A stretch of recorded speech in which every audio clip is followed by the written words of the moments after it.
The reading I've chosen today is from Matthew's Gospel, short little passage. At that time, the disciples came to Jesus and asked, "Who then is the greatest in the kingdom of heaven?" He called a little child to him and placed the child among them. And he said, "Truly I tell you, unless you change and become like little children, you will never enter the kingdom of heaven. Therefore, whoever takes the lowly position of this child is the greatest in the kingdom of heaven. And whoever welcomes one such child in my name welcomes me." Words inspired by God. So a few weeks ago, I talked of the story of Flatland, a great novel, a novel written in 1884 by a guy called Edwin Abbott. The story of two-dimensional beings who exist only on a sheet of paper, or a plane. So there is no third dimension to them. There's length and breadth, but there's no height. So they're composed of figures like squares or triangles or, elliptoids or ellipses, stuff like that. And if they were to encounter a third dimensional being, they couldn't comprehend it because there's no notion of height.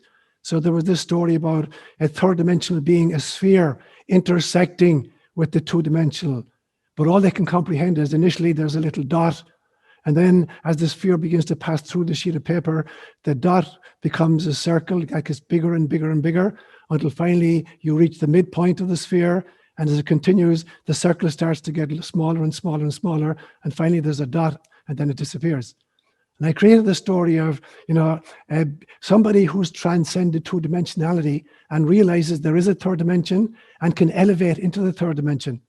As far as the Flatlanders are concerned, the person just disappeared. They were there one moment and then they were gone the next moment. And I use that as a kind of an illustration of, a kind of an analogy for the idea of resurrection, the post-resurrection appearances of Jesus, that he was actually entering into a different dimension. Now, we're coming up to the Feast of Ascension. And as is my wont, I'm going to do two homilies on Ascension. And then the third Sunday, on the 16th, I'll do a recap of those two and a Q&A.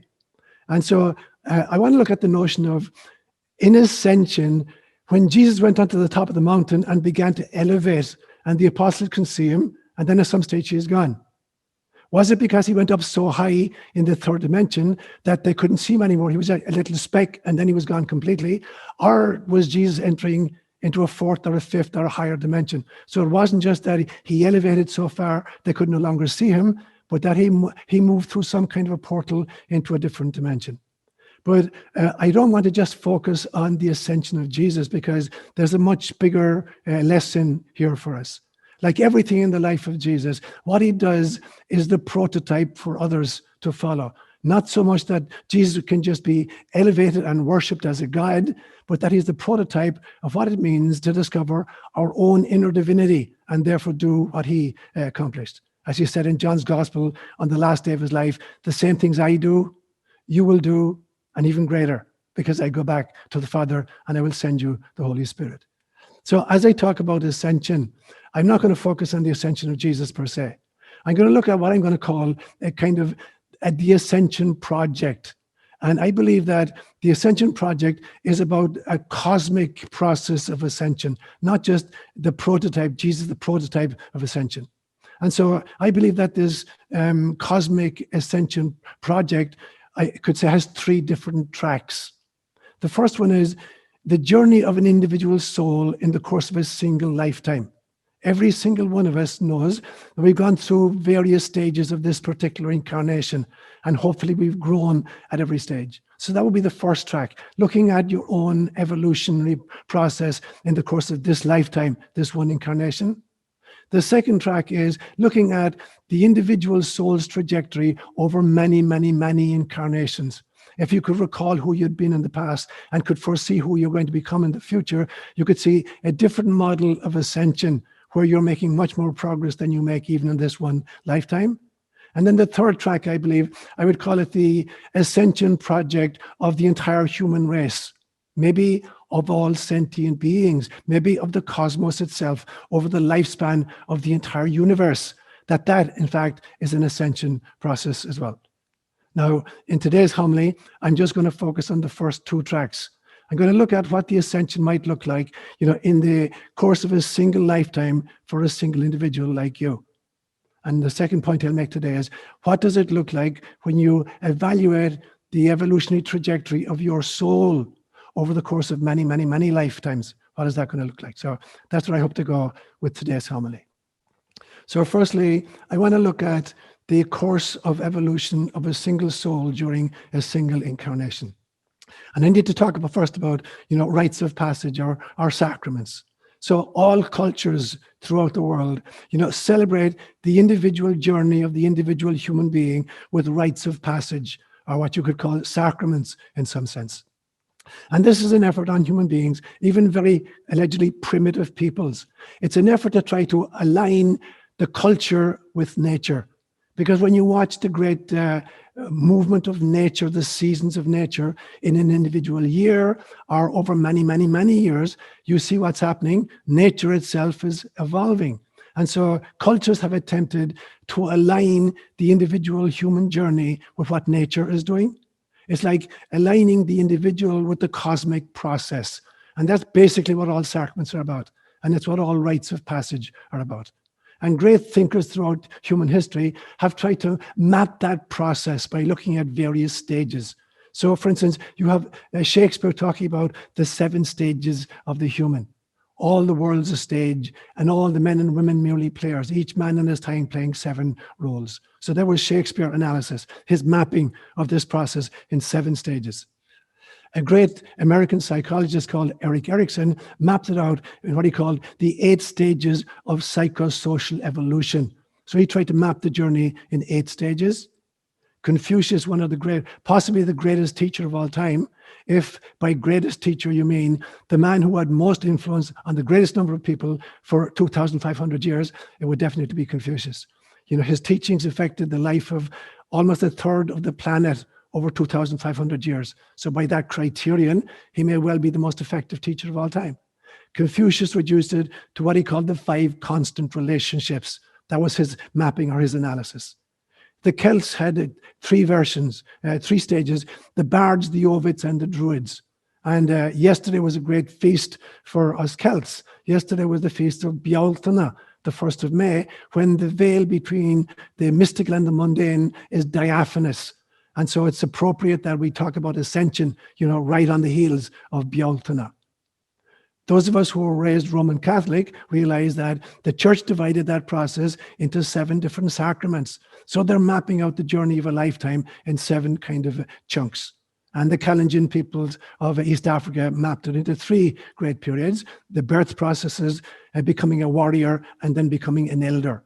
So wherever you see it, every single human culture is trying to map the trajectory of the individual human being and align it with the evolution of nature herself. Now, these significant shifts in how they're the rites of passage, they mark very significant shifts in how the initiate is regarded by the tribe or by the group. And with initiation comes not just privilege, but also responsibility. So all initiation rites and all sacraments are not just about elevating somebody to some new level of dignity, but also that person is now taking on a whole bunch of extra kinds of responsibilities. That's really what a rite of passage involves. And so as I think about it, years ago, I came up with this definition of sacrament or rite of passage. For me, a sacrament is the mindful ritualizing of the significant shifts in both status and obligation of the initiate for the wider community. So that's what a sacrament is. It represents mindfully ritualizing these significant shifts in both status and obligation for the initiate vis-a-vis the community of which she is a part. Now, over the years, I've created what I believe are 23 different rites of passage, or 23 different sacraments. And that's what I'm going to, this is basically the core of the first point. I want to walk through those 23 sacraments, showing how the individual person evolves in the course of a single lifetime. And 3 of them actually come in a kind of a pre-incarnational form. They're kind of the prelude to incarnation itself. So the very first sacrament, I believe, is the sacrament of God self-fracturing into individual souls. And all of the great mystical traditions talk about this, that at some stage, the all that is, the oneness, the unity consciousness represented by God or source, whatever you call it, it self-fractures. Netzotzim is the word that the Hebrew mysticism will use for the sparks of the divinity. Because when there's only one, it's impossible to experience anything. If there is nothing except, the source, then there's no experience possible. So source self-fractures in order to generate fractals that can experience and then bring back the stories to the fireside of God's heaven. So the first sacrament for me is God's self-fracturing. The second sacrament for me is that some of these fractals volunteer to incarnate. And I like to take the statement of Jesus where he says, there is more joy in heaven over one soul, one sinner who repents than over 99 people who do not need to repent. And I like to rephrase that, and I say something like this. There is more joy in heaven over one soul who incarnates than over 99 souls who stay at home.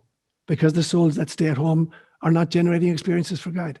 And so the courage to incarnate, is really, beloved of God. So that's the second sacrament for me, is souls volunteering for incarnation.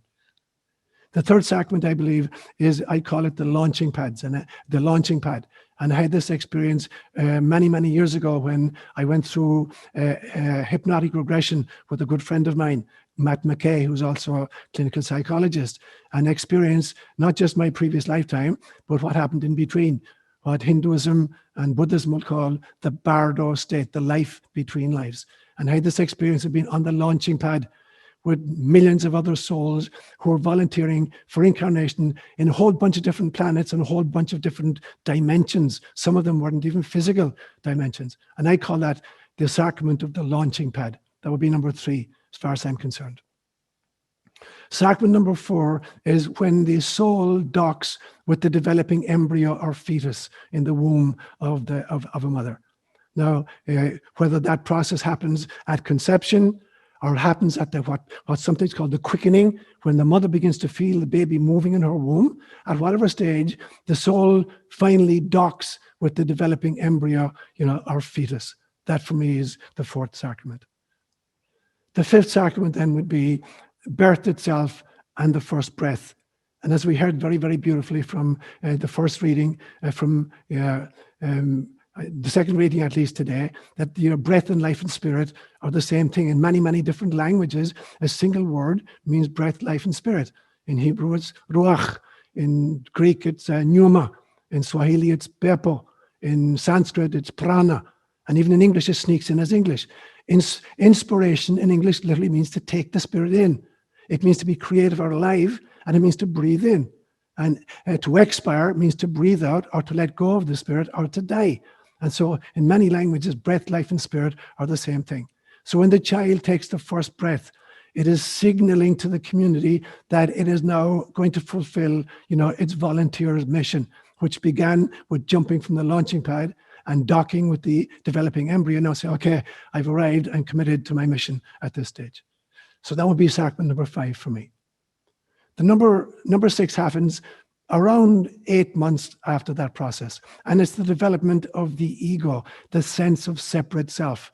Because for the first 6 or 7 months, the little infant does not have a sense of separate self. It lives in the oceanic bliss of what's called, sometimes in psychology, the mother-child complex.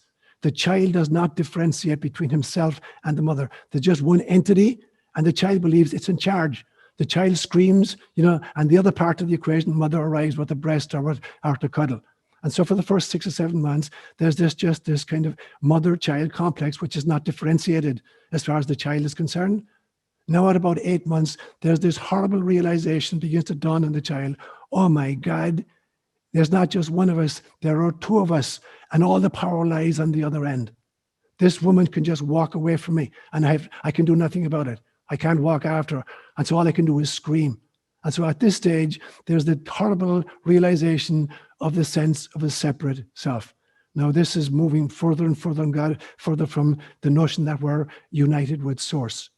Now, in order to counteract that terrible realization, we all developed defense mechanisms at that stage to protect ourselves against the horrible realization that we're on our own, and we have to try to level the playing field, either by being kind of cutesy or by screaming our lugs out to try to, control this woman whom heretofore we believed was just part of ourselves. So that would be the kind of sacrament number 6, the development of the ego. Somewhere around the age of 1, we become Homo erectus, modeling or kind of reinventing what our ancestors in East Africa did about 1.9 million years ago. While we were still in the womb, we were basically marine animals, swimming about in the amniotic fluid. And then we got born onto land. We were like amphibians, learning to crawl. And at this stage now, we're beginning to stand erect. We're now Homo erectus. That would be sacrament number 7 for me. Number 8, it comes a few months later when we become not just Homo erectus, but Homo sapiens sapiens. We develop the ability to speak. So that would be sacrament number 8 for me. Number 9 is the development of the child learning to say no for the first time. So initially, in order to try to control the parents, the child will learn real cutesy words like mama, dada. And we're delighted with it. Oh, might he call my name? At this stage, the child is trying to recontrol us, to pull us back in, and to level the playing field. But around age 2, it starts screaming, no, me, mine. Now there's a stronger sense of personal identity, and there's further separation from source. We're separating from our parents now to try to gain more control over our own lives. And therefore, ipso facto, we're even more separated from source at this stage. That will be sacrament number 9 for me. About the age of 7 years of age, we begin to think rationally for the first time. Up to now, we've learned by rote to repeat what we've been told. At this stage, now society expects us, to keep the rules and adopt particular roles. And the rules are created by family or by community, and the roles are imposed upon us. You should be a good boy or a good student, or, a great soccer player, or whatever it is. And so now we're beginning to think rationally and to adopt these rules and roles of society. So now we're moving from kind of egocentric thinking to ethnocentric thinking. We're thinking now as members of a tribe. We're not just thinking as individual people, we're thinking as members of a tribe. About age 12, we become sexually mature. And at this stage now, we literally have the ability to be the conduits for other souls to enter incarnation. Now, obviously, that has to be very, very wisely, done. And so, but we literally have the ability, the physiological ability to actually be conduits for other souls to incarnate. Around the same time, we develop self-reflection for the first time. Because thinking rationally is not the same thing as self-reflection. Thinking rationally is about learning rules and roles. Now, for the first time around age 12, we begin to question. We begin to question the tribal stories, the history we've learned, the theology we've learned, the cosmology we've learned. We can begin to kind of, on the basis of feedback from our own behavior, begin to try to grow ourselves up, into more ethical or loving beings, if we think about it. And at this stage now, we're moving from just mere ethnocentric thinking or tribal thinking into world-centric thinking. We're concerned about people in other parts of the world who are not part of our tribe. This is a hugely important sacrament, number 12. Number 13 then for me is the first kind of significant romantic relationship. And it's a kind of a puppy love. And it's a kind of a trial and error where we kind of try out a whole bunch of relationships in order to figure out how will I find my soulmate or who is the one for me. And so we'll go through, maybe in the end of grade school or the beginning of high school, a whole bunch of kind of attachments to people or fascination with people. That would be the sacrament number 13. Number 14, I believe then, is kind of the first committed long-term relationship. Now, after the puppy love phase and the kind of trying on, try to trial and error, different romantic relationships, I think I found the one. And this may lead eventually to some kind of a socially sanctioned union, a marriage of some kind. But there's a long-term commitment because I think I found the one. That would be sacrament number 14. Number 15 then I think is the profession you adopt, your education is probably more or less finished, your formal education at least, in a school system or a college system. And now you're going to offer a skill set to society. You're going to try to earn a living. You're going to settle down. And so at this stage, in my experience as a psychologist, the world-centric mindset now begins to regress a little bit. I pull back a little bit, I want to kind of figure out, how do I settle down? How do I earn a living? How do I fit into my society in such a way that I can benefit as well, benefit myself and benefit my society? So there's a little bit of a regression begins to happen at this stage. I'm pulling in from a world-centric viewpoint into a kind of an ethnocentric or a tribal mindset. Number 16, I think, would be the birth of the first child. I know, and it's an extraordinary experience, those of you who are parents, realizing that probably the love you experience for your first baby is even greater than the love you experience for your spouse. It's a different form completely. Now, this is a little being for whom you would actually give your life. It's a huge sacrament in the life of anybody. Now, unfortunately, what goes along with it is a further regression. We've gone from, world-centric thinking to ethnocentric thinking, and now it's kind of family-centric thinking. So we're regressing a little bit here with the first child. With the first grandchild, sacrament number 17, we now begin to expand again, and the realization when you get to be a grandfather or a grandmother, the invitation to you, and very frequently it begins to happen, you want to nurture all of the children of the planet. You're as concerned about babies in Bangladesh as you're concerned about your own grandchild at this stage. If you've really been growing, the plight of any child anywhere, tugs at your heartstrings. So you're moving now into a full world-centric viewpoint again with the birth of your first grandchild. It's a hugely important sacrament for a lot of people. Sacrament number 18 for me would be what the Native American Indian people call all my relations. And when they talk about all my relations, they're not talking about my uncles and my aunts and my grandparents, and my second cousins, twice removed. For the Native American people, all my relationships, all my relations means all sentient beings. So at this stage, we're being invited to think about the planet itself. So the world-centric thinking is not just about all the peoples of the world, it is about all sentient beings on the planet itself. Pachamama, and all her life forms. That would be for me, sacrament number 18. Number 19 for me is the arrival of enlightenment. And as I said to you many times, enlightenment is not just an off-on switch. Either you're enlightened or you're not. It's not an off-on switch. It's a dimmer switch. There are degrees of luminosity. As you move, you're not just toggling between light and dark. You're moving between light and greater light. That's what enlightenment is about. It's moving the switch, the dimmer switch into more and more luminescence. And at that stage, at some stage, the only response you can make is to laugh.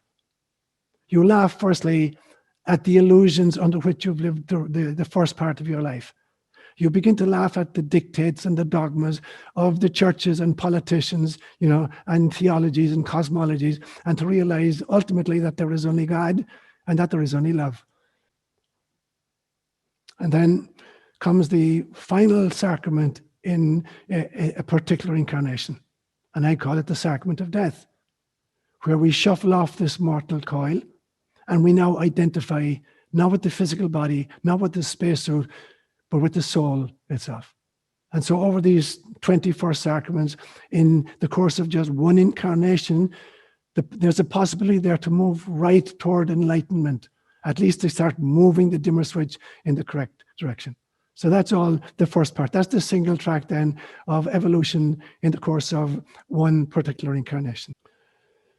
When I think then about the journey of an individual soul over many, many, many incarnations, and I look at the trajectory, and the reason I chose the reading for today, where Christ says, unless you become as little children, you will not even enter the kingdom of God. And this great statement from the second reading today, unless somebody is born again of spirit, wind, breath, spirit, life, they can't enter the kingdom of heaven. This great interchange between Nicodemus and Jesus in John chapter 3. Now, I like to look at this in a different way as well. There are many, many ways of unpacking the scripture. When Jesus says to Nicodemus, unless a man is born again, he will not enter the kingdom of heaven. I think Christ is talking also about the process of reincarnation. Unless a man is born again, he cannot enter the kingdom of heaven. Because a single incarnation is not going to bring you into full enlightenment. It will take many, many incarnations for you to get to a place where you really understand what the kingdom of heaven is about. So when Christ says, unless a man is born again, he will not enter the kingdom. I believe it's because Christ is telling us, you have to realize that it will take you many, many attempts, many, many incarnations to get to the place where you become a fully enlightened being and therefore understand what heaven is. So when Christ then says, unless you become as little children, there's a story where he's walking along the road, the disciples are several paces behind, and they're all arguing about which of them is going to be the most important when Jesus becomes like the high priest, and the leader of Israel in the new kingdom. He's going to kick the Romans out, there's going to be freedom for the Hebrews, and the apostles are going to be ministers in Christ's government. And they're trying to figure out who's going to be the vice president, who's going to be the minister of defense, who's going to be in charge of education, who's going to be in charge of agriculture, and they're arguing with each other. And Christ is amused. So he stops and he waits for the guys to come up. And he says, what were you talking about on the road? And they're kind of embarrassed initially. And then they tell him, we're trying to figure out, who's going to be the most important in the kingdom. And Christ begins to laugh. And there's a group of women passing by with their little children. And Christ says, can I borrow one of the children? And he brings the little child over. And I think he just takes it and cuddles it. And he says, unless you become like this little child, you won't even enter the kingdom. It's not about how high you're going to be, what your rank is going to look like. You won't even get there. You won't even be at the door to get in there. And then he kissed the child, gave him back to his mother, and let them continue on their journey. What is Jesus saying in children that has him say, unless you become like little children, you won't even enter the kingdom? Here's my hitting it. In the past, I used to say that I thought there were 4 elements to children that Jesus identified. As I think about it now, I think there are actually about 6. And the first one is children have an extraordinary curiosity. Children are fascinated by life. This is what it means. The fear of God does not mean trembling in the presence of the divine. It means being fascinated and being awestruck by the divine. The word that's translated in the scriptures as fear of God is a totally bad translation. It means awe in the presence of the divine immanence. And by divine immanence, I mean God's creation. So children are fascinated by everything.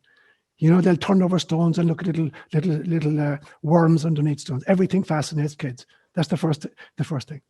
The second one is that children ask really, really deep questions, and we laugh at them. And I've shared this story many times.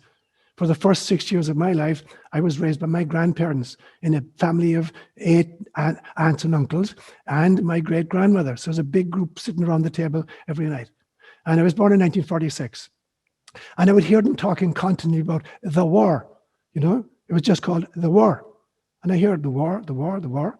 So one night at dinner, in the middle of the conversation, I asked my grandmother, whom I called Big Mammy. I said, Big Mammy, how long did the war last?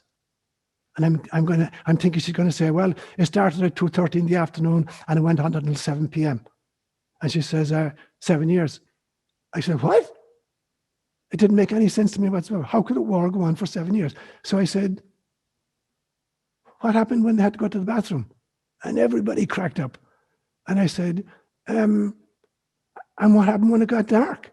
I couldn't imagine people, at war in the middle, at night in the dark. And everybody cracked up. And then I said, and what happened on Sunday when they had to go to Mass?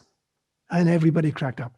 Now, these were really, really important questions, but the parents had been educated not to even think about these kinds of issues. Children will constantly ask those really, really deep questions. So it's really important we listen to the questions our children are asking. That is the kingdom of heaven. The third one is their extraordinary ability to forgive. Shortly after I came to this country, I was visiting a friend of mine down in Encinitas in Southern California, who was also a priest of the same organization as myself, but now he is part of San Diego Diocese. And the morning newspaper arrived, and there's a picture of a big buxom policewoman with a little baby over her shoulder, taking the child from the mother who'd been stubbing out cigarette butts on the child and had been reported. And the child is reaching over the policewoman's shoulders, screaming to get back to the mother who had tortured it since birth. So as far as the child is concerned, this is my mother. No matter what she's done to me, I still love her. No, that's what children do. Utter forgiveness. The fourth element is children are born prejudice-free. We have to teach them how to be prejudiced. And the greatest example of this happened to me in my last few years in Kenya. I was in a mission called Kipsaraman in a fairly remote area of Baringo County at that stage. And we had a big mission there. We had a church, we had a convent of medical missionary of Mary's, nuns who ran safari clinics. And at one stage, this woman arrived on the compound, grossly overweight, completely naked, with a little 5 or 6 month old baby boy. And she's sitting breastfeeding her child. Nobody knew where she came from. We had no idea. So we're trying to look after her for a few days. And I would sit fascinated looking at this woman, this grossly overweight woman, obviously schizophrenic, nursing this little infant. And, as babies do when they're nursing at the breast and they're full, they'll use one hand to kind of just touch the mother's face, the contours of the mother's face, like in a loving gesture. And the little child is reaching the mother's face, and drawing the contours of her face. And I'm thinking, little boy, you realize at this stage that this is your God, this is your mother, and you love her unconditionally. Good for you. A time will come when somebody will say to you, your mother is crazy. And the child will begin to see the mother very, very differently.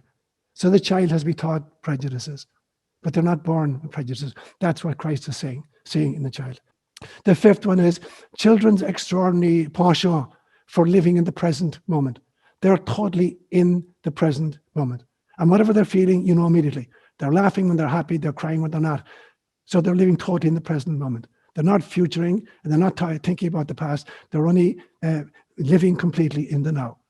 And the last one is, the sixth quality, I believe, is children have this extraordinary imagination. And again, I've been at pains to point out to you that there is a huge difference between imagination and fantasy. Fantasy is the faculty that allows you to make up stuff that's not real. But that is not imagination.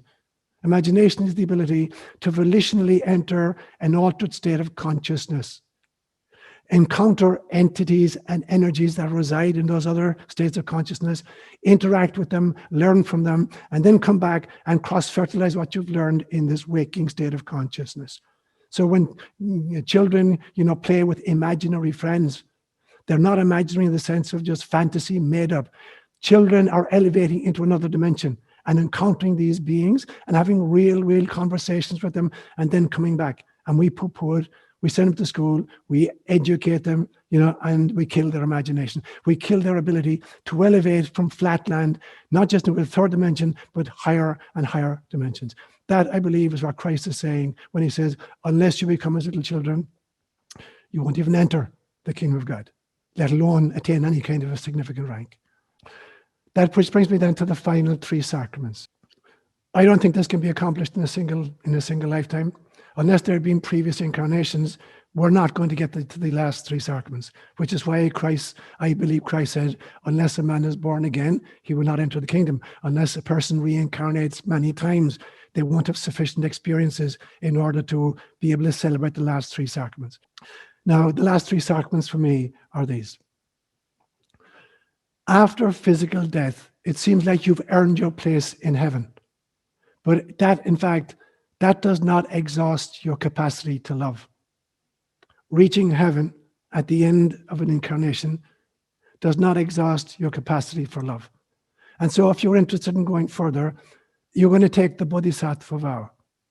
In Buddhism, there's the notion that there are some beings who are so advanced that they don't need to come back because they've worked off all their own personal karma, but they're coming back to wake up me and to wake up you, so that all sentient beings can realize the illusion of samsara, of just incarnation. And so that, for me, is the next sacrament. Sacrament number 21 is where you volunteer to come back anyway. Even if you don't want to come back for yourself, you're coming back for the rest of us. And sacrament number 22 then is, once more you parachute into incarnation with all the risk of forgetting everything that's gone before, all of the previous learnings.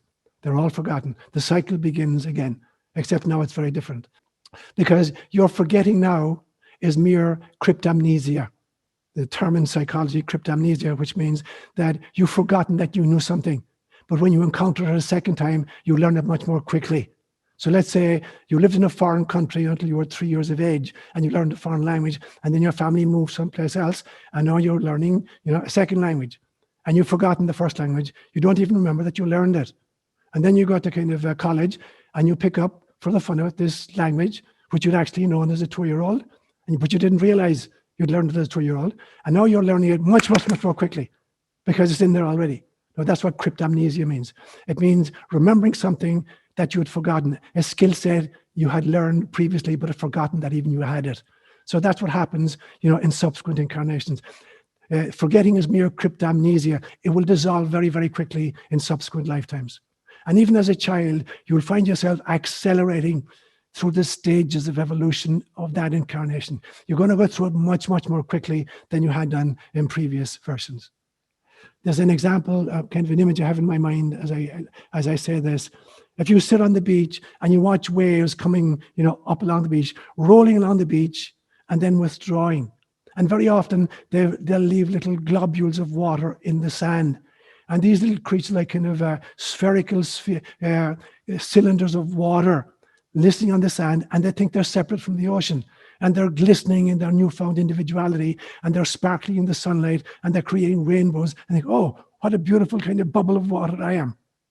And then the next wave comes, a bigger wave comes in and washes them back down into the ocean. And that's what it's like to wake up in subsequent incarnations. You realize that you have become a powerful wave, recapturing the stranded water droplets on the beaches of samsara and leading them back into the ocean heart of God. That is what, like in subsequent incarnations, you realize that there is only God, there is only the ocean, and that the droplets are a temporary phenomenon. And for droplets to imagine they're separate, discrete, ontological beings, is an illusion.